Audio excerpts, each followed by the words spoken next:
that.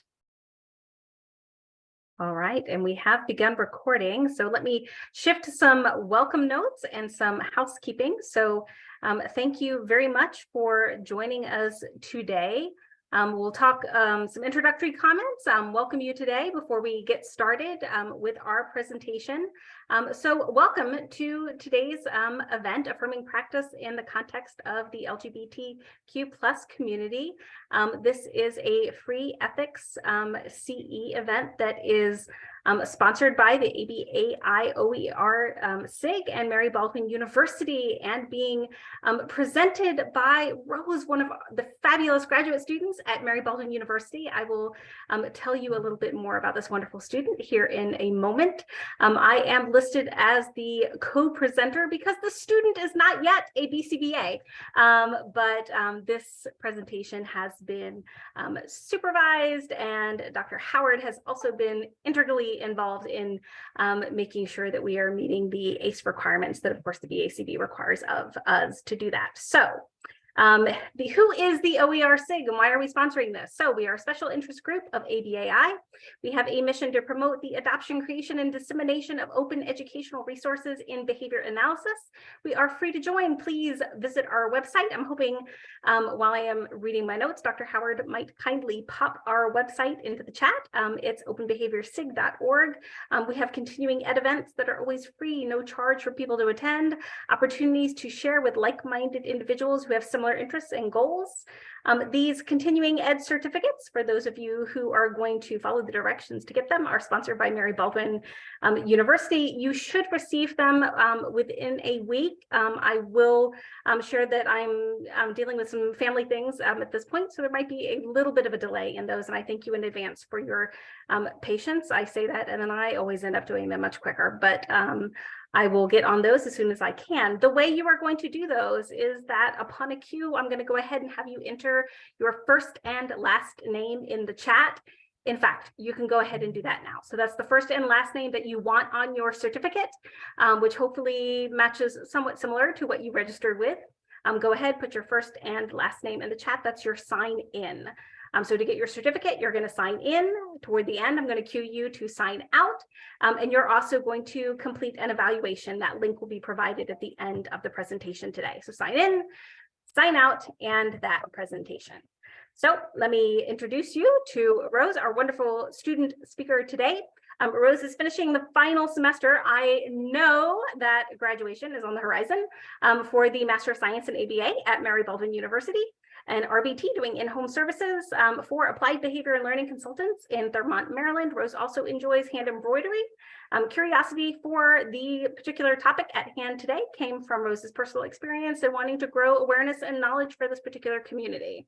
Many of you who've attended these before have met me, but I am a faculty member at Mary Baldwin, so extra proud and excited to sit in on this presentation and support Rose, one of our amazing graduate students. And I happen to also be the current president, just for a couple more months, of the OER SIG, and I'm happy to welcome you this evening. So again, a reminder, sign in if you haven't already with your first and last name as you would like it listed on your certificate, either in the group chat or to me privately through the chat.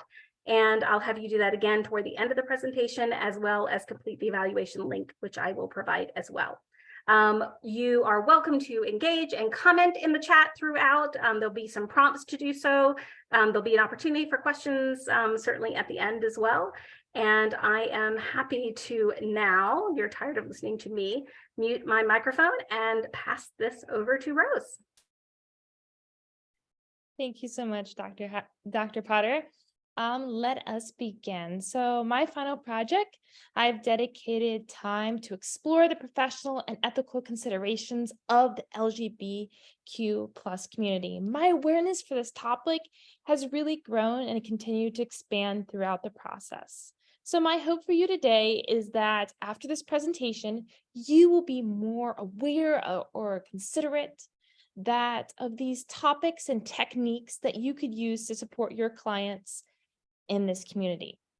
Through the information I've compiled through literature review and the review of research papers, we will explore the LGBTQ plus community and these professional and ethical considerations. From here on out, I I will refer to the LGBTQ plus community as the community.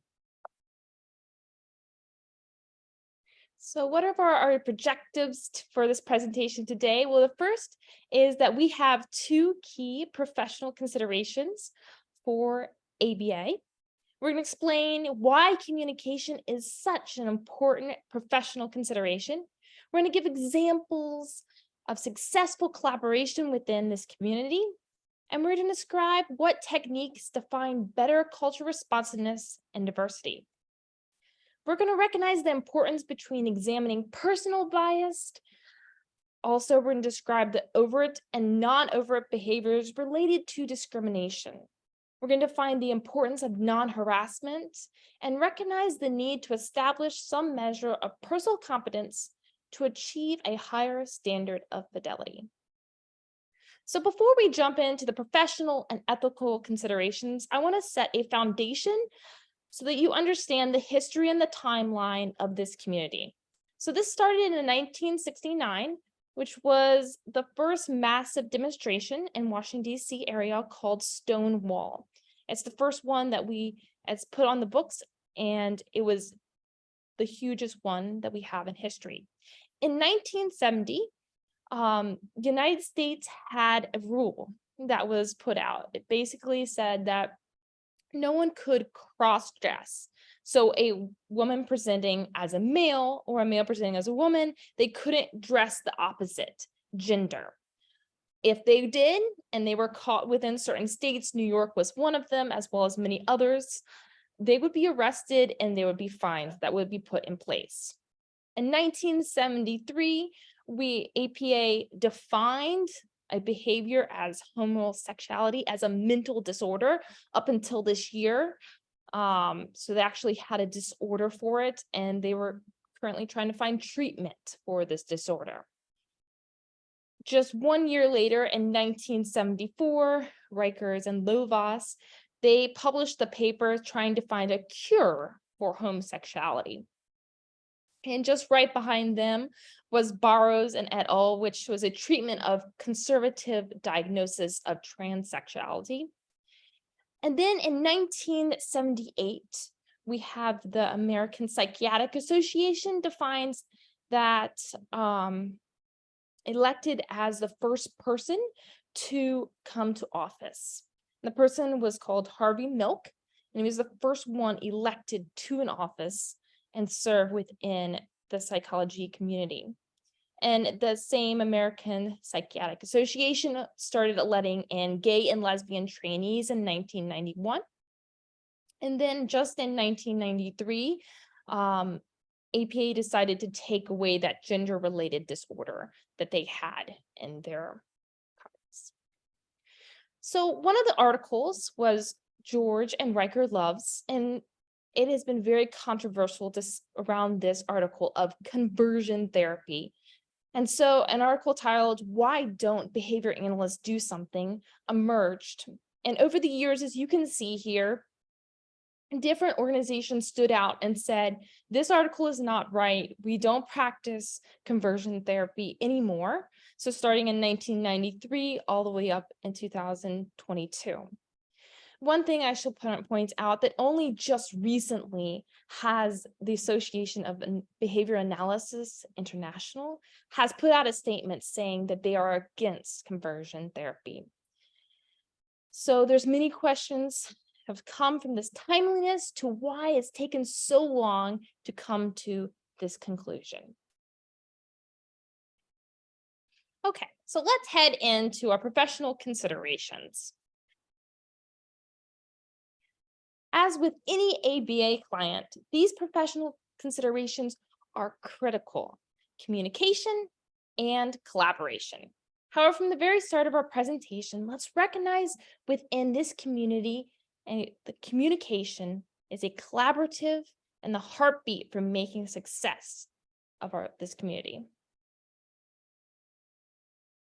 Over and over again, we see the importance to emphasize communications. So one study that stated specifically is that communication is essential for all parties.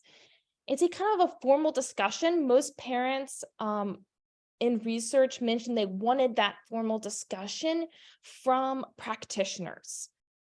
They desired something that was planned out, not some off-the-cuff conversation, but something was scheduled. For example, if you schedule this type of overview, discuss the outset or how you're going to work with the client, plan a thoughtful follow-up conversation as well. This could be more of a standard plan for this community. So communication, you need to use sensitive language, culturally sensitive language. So it might not be your norm to plan out what you're going to say, but I suggest the research that I've done to have a bulleted pointed list of what you're going to cover in that conversation so you don't leave any important details out at the time. It might mean a little extra work, but this is an important professional consideration for this community. So some research from Gavosky and Steemont emphasizes why is communication important. Just a moment. Whole minute. So I think that they are really Hey guys, you guys can be quiet. I'm in a meeting.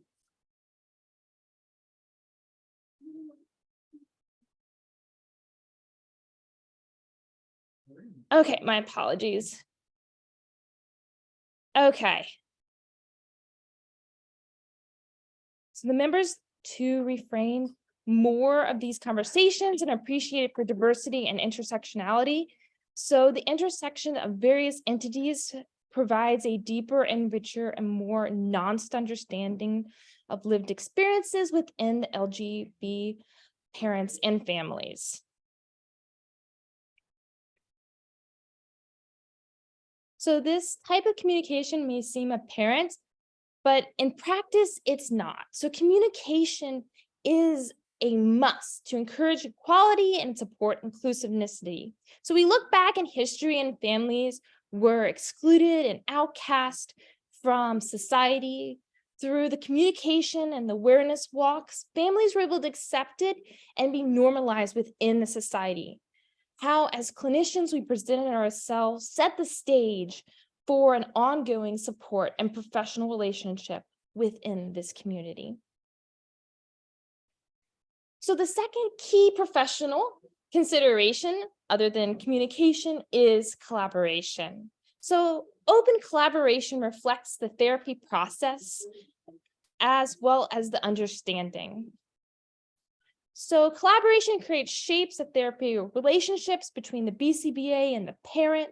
And together with the BCBA, we can create specific goals for appropriating their child and respectful to their culture.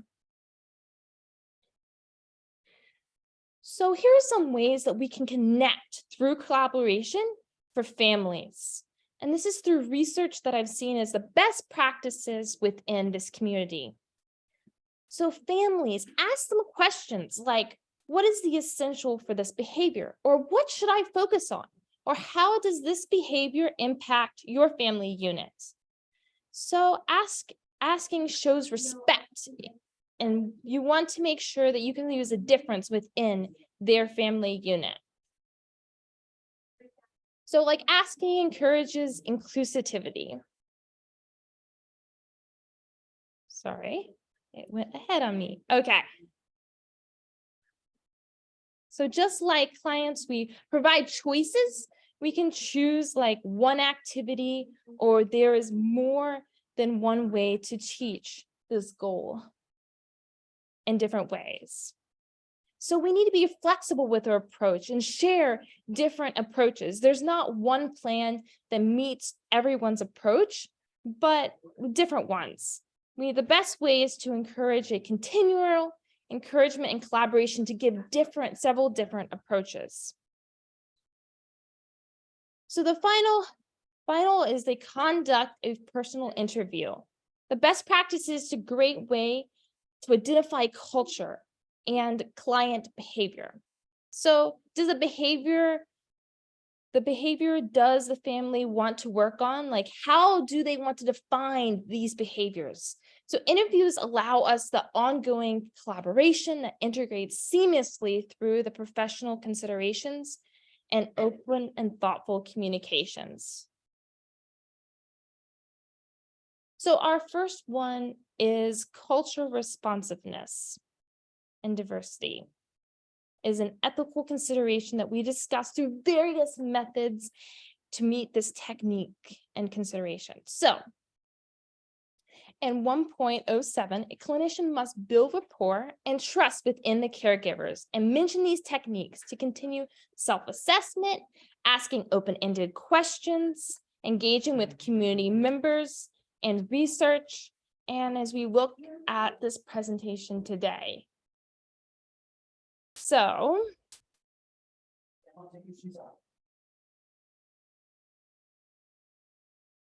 we are focusing on cultural responsiveness and diversity. This is an ethical BACB code emphasizing the importance of acquiring knowledge and skill to ensure that one is indeed competent in cultural responsiveness and diversity. In addition, we must carefully assess ourselves as well as others as a professional sphere, and both our supervisor and our trainees to ensure they're actively engaged in fulfilling ethical code of conduct.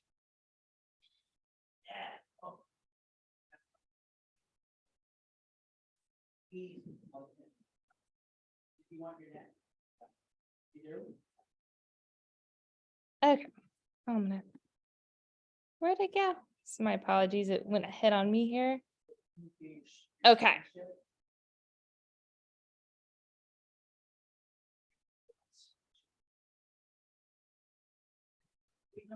Okay, so our cultural responsiveness is represented as an ongoing circle. It doesn't stop with one particular approach or discussion.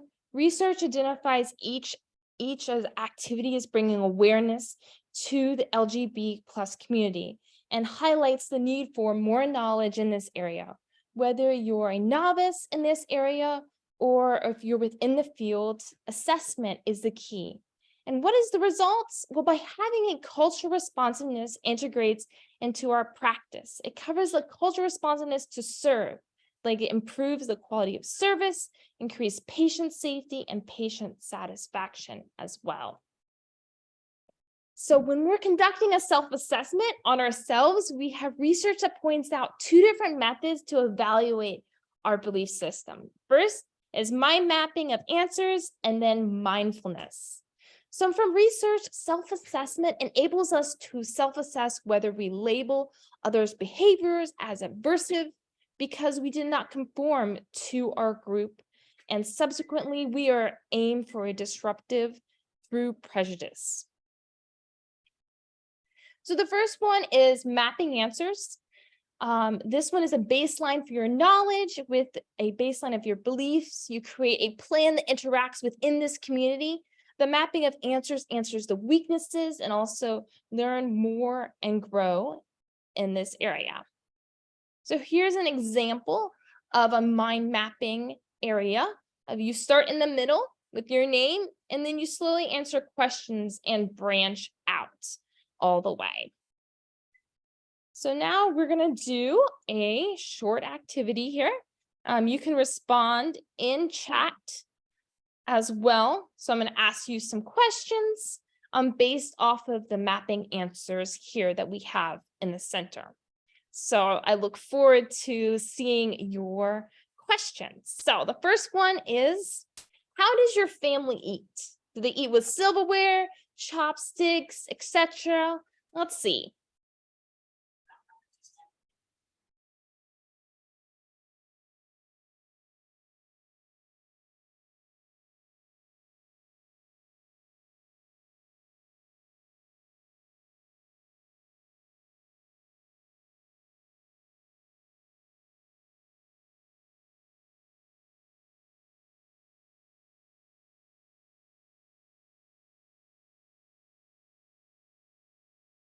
Wow, there's some people that are using hands as well.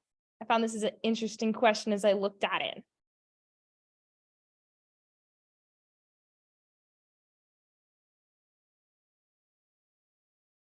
So we each have different ways that we do. So we're going to move on to the next question here. Who prepares a family meal?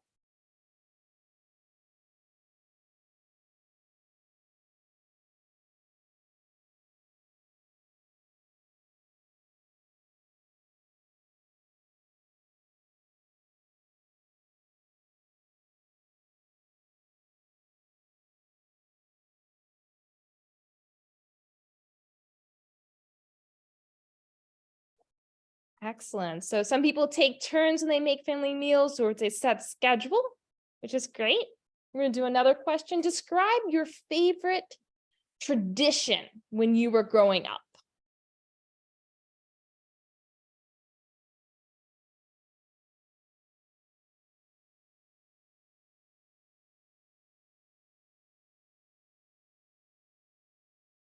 So provide your favorite tradition. So like my favorite one would be Thanksgiving time when the family all comes together.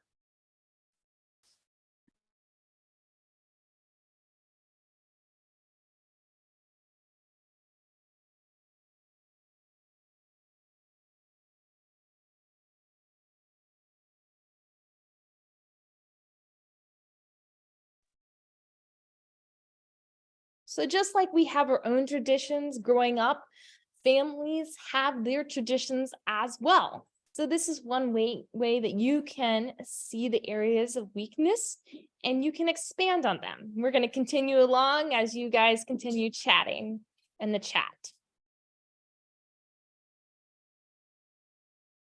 Another way to assess yourself is mindfulness. So mindfulness occurs when there's an uncomfortable area that you come in mind, you can't figure out the right situation, or you wished you would have fronted this in a better way. So you can confront your bias in this. So some mindfulness questions to ponder are, when does this discomfort occur? What is causing this? How might this affect a patient-therapist interaction? I tend to use these self-mindfulness questions when I'm driving between clients, as I thought, man, I wish I had done this better or interacted in a certain way better. So another important part of cultural responsiveness and awareness is the ability to assess others.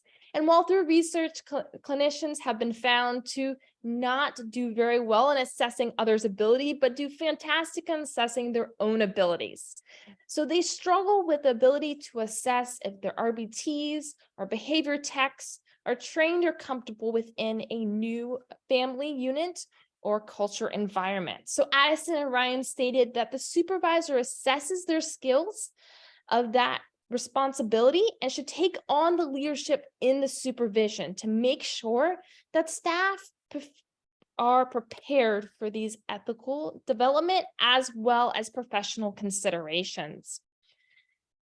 So in summary, all of these articles identified the lack of staff training in supporting this community, and families needed that supervisor to take on the role of encouraging staff to be improvement as well.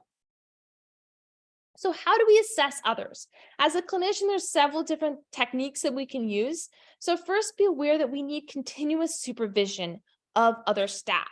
So we can ask them questions or phrase it in such a way that we are going to evoke that open-end question so they don't answer yes or no questions. We want them to expand and to elaborate on how they are doing within this family unit or different situations. We can offer them a self-assessment like one of the ones that I just showed you in a couple slides ago. You can complete it together and do a self-reflection. You can also ask if the RBT feels comfortable. Do they need support on this case? Also, just appreciate that novice clinicians will have more questions when they're assigned to a case afterwards, and you will need to continue to give them ongoing support as well. As I mentioned before, open-ended questions. This allowed for more than a mere yes or no response. Open-ended questions allow feedback to come back. They're broader strokes to help collect more knowledge and to build rapport with that client, family unit, trainee, or supervisor. And what is the end results? We have a better met our cultural responsiveness and the greater need for cultural responsiveness and diversity. So when you're acquiring more knowledge, you could ask questions such as, in what ways can this experience expand your skill set? How can I support you as you are learning more about this community? A rapport building question is like, what's your favorite holiday tradition? Or when you were younger, what was your normal breakfast? But make sure that you also share, and it doesn't feel like you're drilling questions into clients and families and technicians. Another important unit within it is compassionate care. As we want to increase our knowledge, there's 3 different ways that we can increase it and learn more. First is to engage in trainings like this one, to continue to promote and to improve your baseline knowledge. Continue to do self-evaluations like mapping or mindfulness that relates to cultural responsiveness and delivery. And 3, develop a cultural humility through the continuous self-monitoring and self-assessments to learn a new information and being willing to expand when that new information arises. Okay, so let's get ready to do another activity here. This is about different approaches or different perspectives. And so let's see. So I want you to put in chat the animals you see within this picture. Go.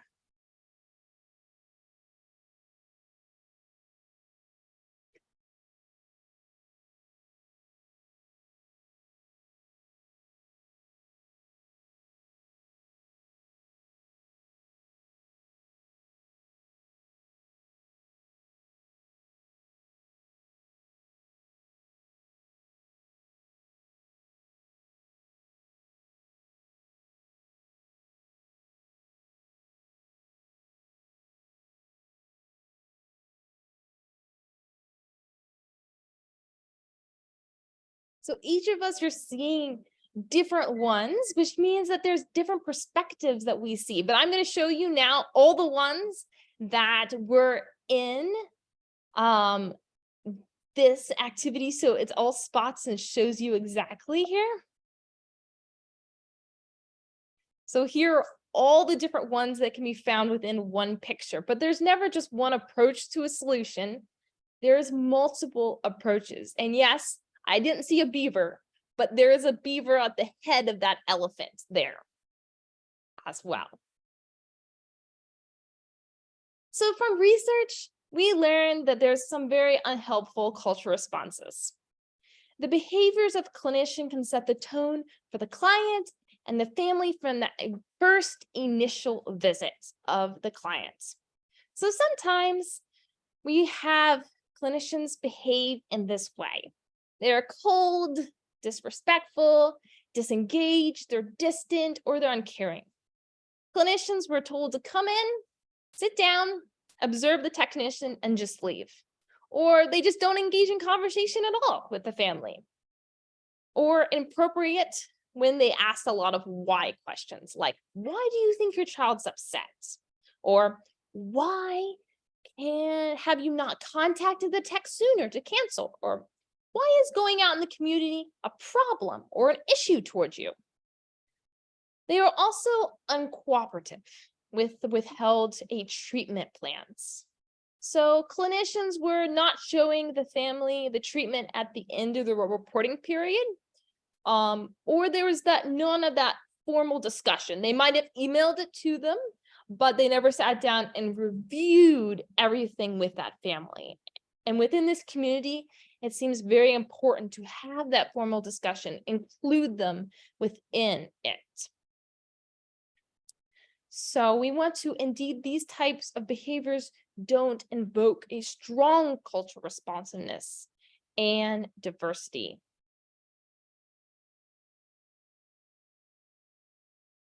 Okay. So we are going to do another activity, and this one is a scenario-based activity. So I'm going to read it for you. You can think about it for a few minutes and then respond within the article, within our chat as well. So our discussion thing is, in an intake, a parent describes their child engaging in screaming, hitting, or grabbing onto the parent. The parent calls this panic. Following past treatment plans, this is considered as a tantrum or aggression. What should you do?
So I'm definitely seeing a lot of diverse responses coming in. And just remember, one size doesn't fit all, but as listen to the family and kind of go based off of that, but it really just depends. But I'm going to continue on as we have another one to dive into as well. Okay, so here's another one. You're a supervisor and you overheard a trainee talking to the LGBTQ caregiver. The trainee was asking a lot of questions. Why did you do this? Why can't I support a client in this way? You hoped that the trainee is just trying to understand the family better. What should you do?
And yes, while this question doesn't give us a lot of details, I think just being mindful about it and, double checking with the family or the caregiver just to make sure that they feel comfortable within this approach that's being taken place as well.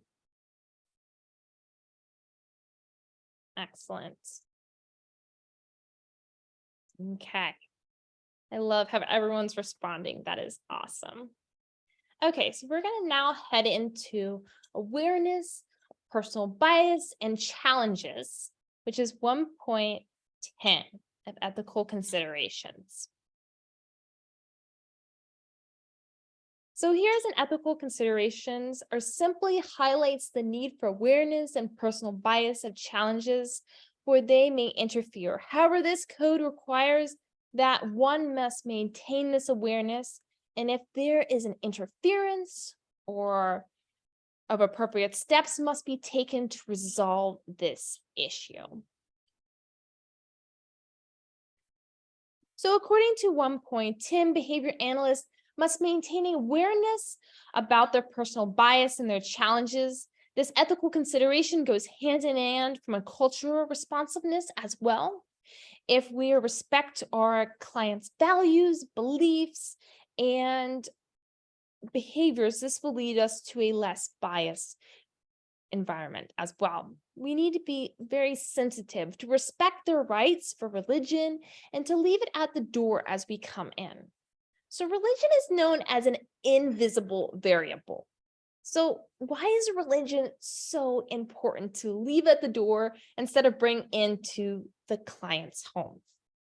Well, this community, you might say they might have an impact on a relationship, or there could be something in their past that's traumatizing to them in a certain way.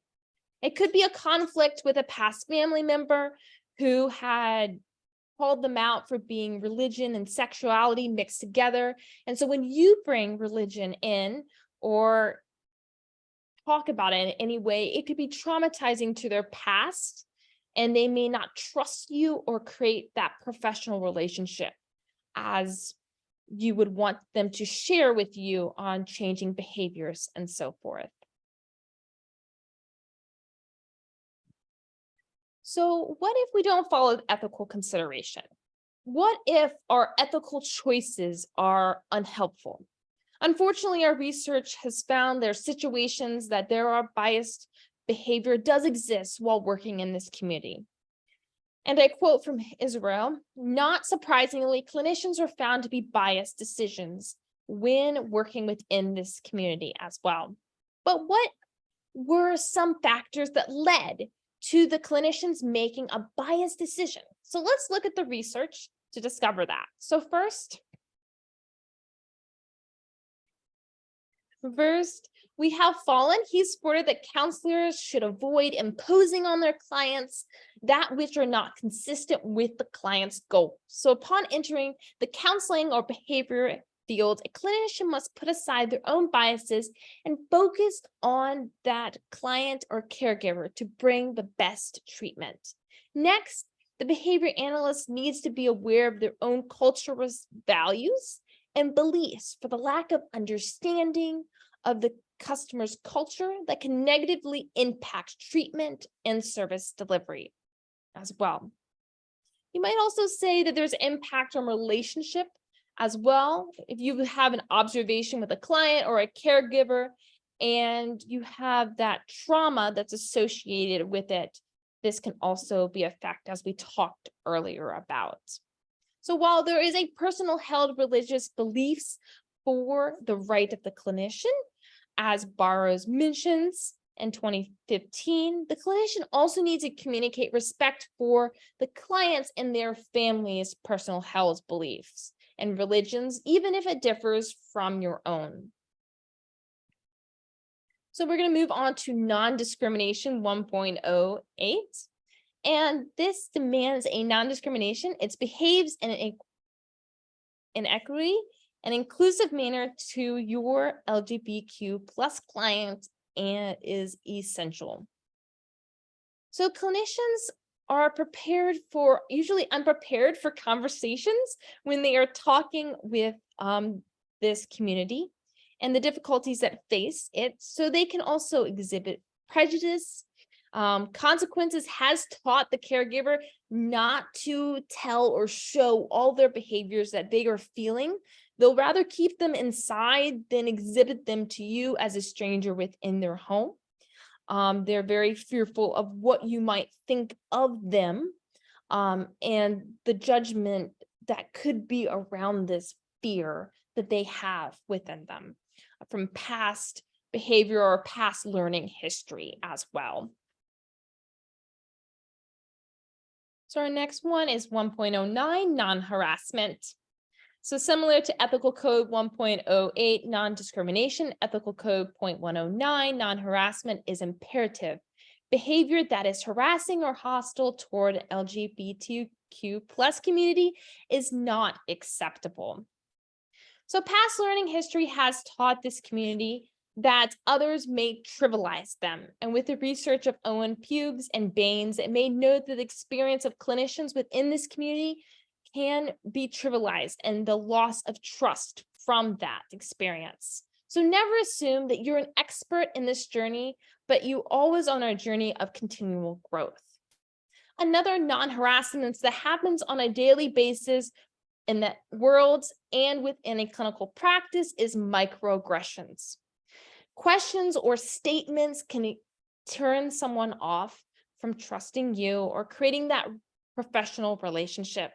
So in the world, they could say, oh, you're just too sensitive, or why are you always talking about discrimination?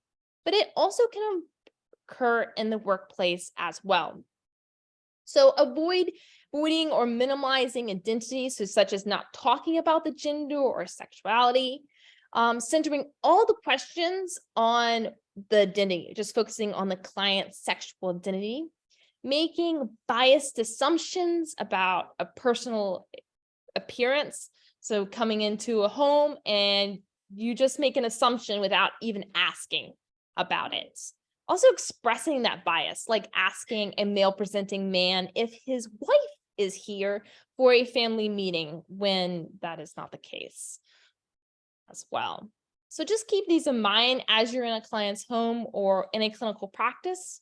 So we're going to do another activity here. A new family is requesting ABA services. They identify themselves as part of the LGBTQ community. You as a BCBA come for an assessment for their child. You're not sure exactly what to say, so you decide to avoid talking about identity altogether. And while you're talking with them, you make an assumption based on an observation. How do you proceed from this point?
Great responses coming in the chat. And we're going to move on here as you continue to think about this question and how you would talk about it or move forward from this uncomfortable situation.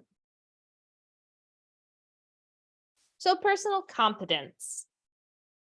So measuring one's own personal competence is easy, but growth in this area takes work and effort to achieve. So each person's journey here today is different. Thinking about this community, some of you may have taken training in the past, you may be experienced working with family units in this area or other areas, or maybe you're just starting to attain this knowledge. Wherever you're at, make sure you take an evidence-based practice to increase your confidence and awareness for this topic. Practice mindfulness. Take that baseline data so that you're comfortable within it and you continue to grow. So overall, increase your awareness, your knowledge, and your skill within this area. So here are some ways that you can engage within this community, such as pride events, community events. Some libraries have a drag queen story hour, and this is for kids, but adults are so welcome to attend as well. Just to see and just to be present in the moment. You can connect with gender affirming providers within your area. And here are a list of some research organizations that you can get resources from or just continue to gain knowledge from as well.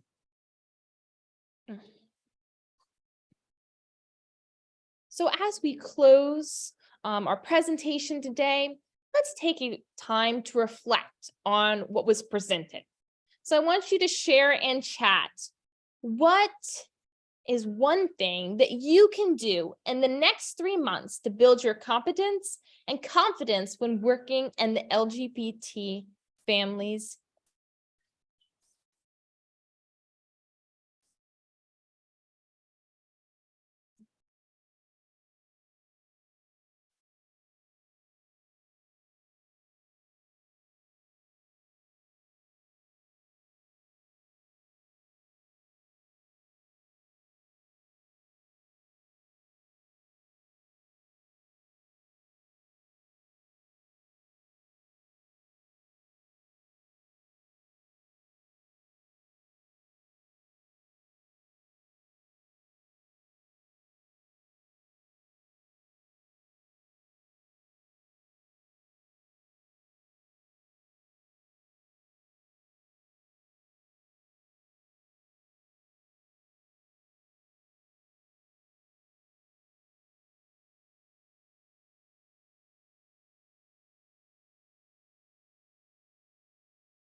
I enjoy seeing all the ways you're going to continue to build off of this presentation here today.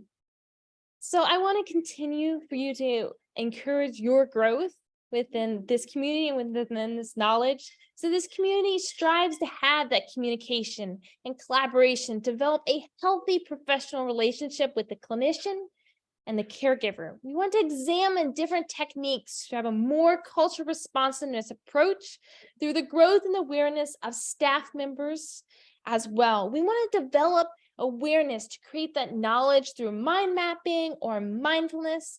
And don't forget about the behavior techs that are working one-on-one with these families. Make sure you include them, educate them, ask those open-ended questions so they have the support.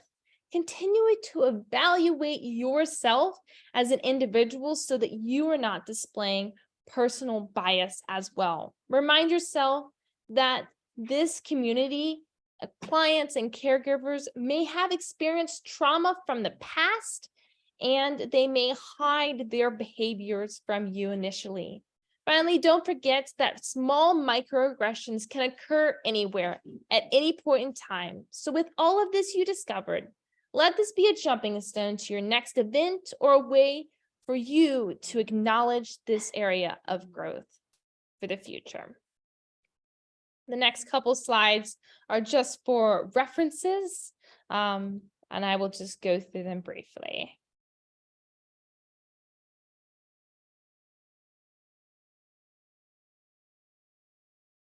We do have time for questions and comments as well. Before we open for that, I want to say that, you know, over the past year or so, I've gently nudged periodically and suggested that students consider being willing to be brave enough to present to an audience of practicing behavior analysts, and Rose is the very first to take me up on that. So I am honored and pleased and hope that others will decide to follow in those footsteps and do that as well. I'm going to put the evaluation link shortly here in the chat, and would ask you at any point now, make sure before you leave that you do sign out just as you signed in. Remember, you had to have signed in, sign out, and do the link for that CE credit, but we'll continue recording a bit longer so that folks can engage in further comments and discussions as you do that sign out and complete the evaluation link. I'm going to go ahead. I will post it several times because the chat will be moving as people sign out. But I'm very grateful to Rose for that today, and welcome folks' comments and questions and further thoughts, and perhaps Dr. Howard can kind of help me moderate that as I work a little bit on tracking attendance here for a bit. Well, speaking of ways that I can help, I wouldn't be an academic if I didn't think that my question/comment or comment that's phrased as a question, but really as a comment, is helping the audience. But to be fair though, I know it takes a little time to like get your question formulated in a way that you want it to be. So I do have a question. Rose, I know that our ethics code frames, our responsibility to our client in terms of achieving cultural competence. Do you think, based on your work, based on the coursework that you've had, the research that you've done, that full competence is possible when serving clients? To put the question another way, is there any point at which we can just go, okay, I know about that community and I am done. I don't have to educate myself any further? Well, from research, it does state that even people that are culturally competent, that work within the scope of this community on a regular basis, they tend to still mess up. They still tend to have mistakes, even if they're currently practicing. So it's not like, woohoo, I'm done. I'm not going to be able to study this anymore. It's a continual process. There's always going to be new information that's going to pop up. Hopefully the ABA community will have more research articles that will be published, because when I did do this research, there was very limited research within the Journal of Applied Behavior Analysis. I had to reach outside to gain different aspects from a variety of different to put this presentation today. So I hope that more research would bring a light to this topic that we need more of. Well, and how, I'm waiting for questions to populate in chat or for other folks to raise their hand to hop in on questions and answers. But oh my goodness, so late. I mean, we are 30 years behind the American Psychological Association and building this kind of inclusive community for our field. I really hope that we're not 30 years delayed in developing a robust literature on how to better support clients in the LGBTQ plus community. Yes. Angela, we've has got a question. wonderful question. Yay. Well, I wanted to comment. I'm Rose's field supervisor, and I'm so proud of her. And I'm so happy that you've chosen this topic, because I'll self admit that, yeah, one of the clients in Rose's scenario, I was like, oh, that was me. One of our clients that we shared, I had, we're not sharing detailed information, was trans. I have friends that are lesbian and gay. I was like, okay, I'm good with that, but I wasn't familiar. And when I went to go look, and research, I was like, oh, okay, well, I mean, I guess I'm a good person and I'll figure it out. And we, assigned, and just the way we worked with it. And I know Rose and her in-home team has done most of the work, but yeah, it was such an interesting, topic to come about. And a few years ago now, it was during the pandemic when this came on, there's nothing out there, and it is becoming more and more now in our field, and learning about it. But yeah, I don't really have a question. I guess I just wanted to make that comment and self-admit as I was in my PhD program at the time too, and I didn't really have that experience, or expertise. So yeah. Go ahead, Brian. I'm done. I forgot I muted the mic here too on my end.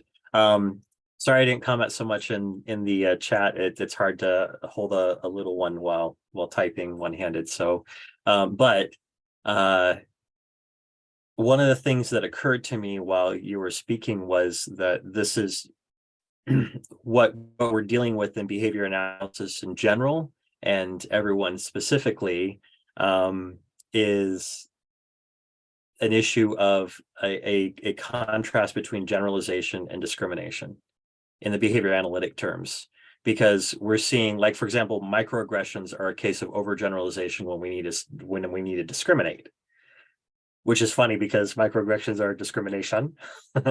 And so like it just was really fascinating. And I just want to share that observation that it seems like the problem with behavior analysis is we're so good at identifying stimuli that we may have forgotten how to identify our own discrimination. and our own problems of discriminating against others through overgeneralization. And I feel like that's not just limited to the community that this presentation is about, but rather across multiple communities, as we've been seeing from multiple other marginalized communities that have been expressing concern.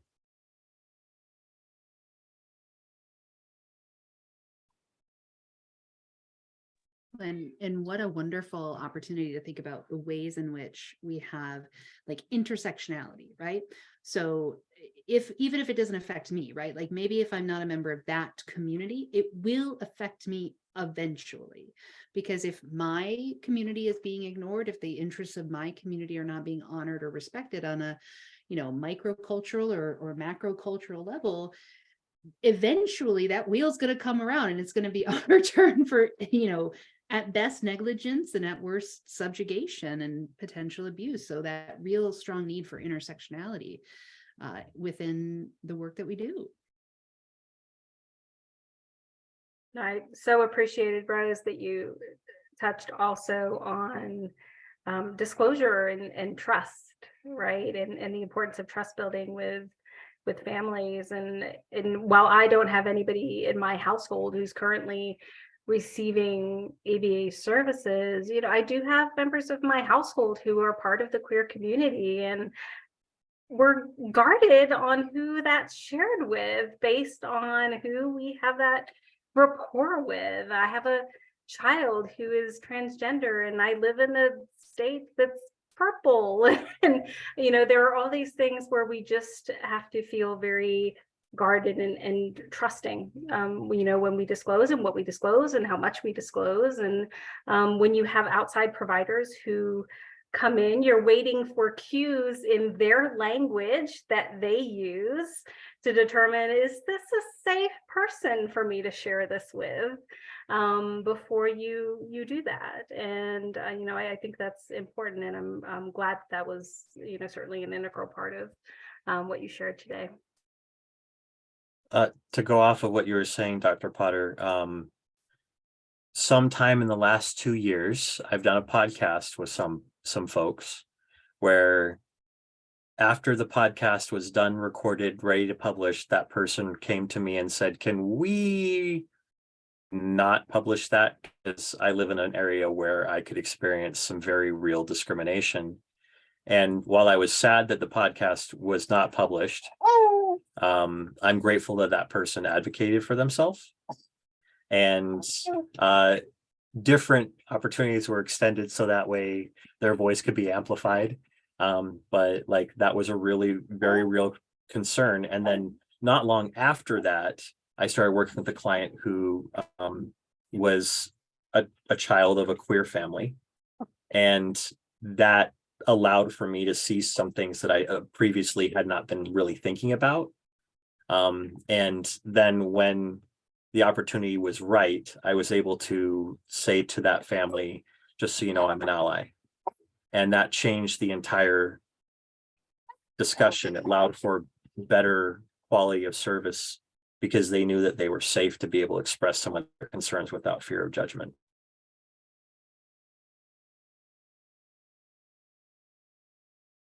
Well, I thank everybody for coming today, engaging in the conversation. I am going to go ahead and stop the recording here. If you have not yet signed out, almost everybody has, but if you haven't done that, please don't forget to do that.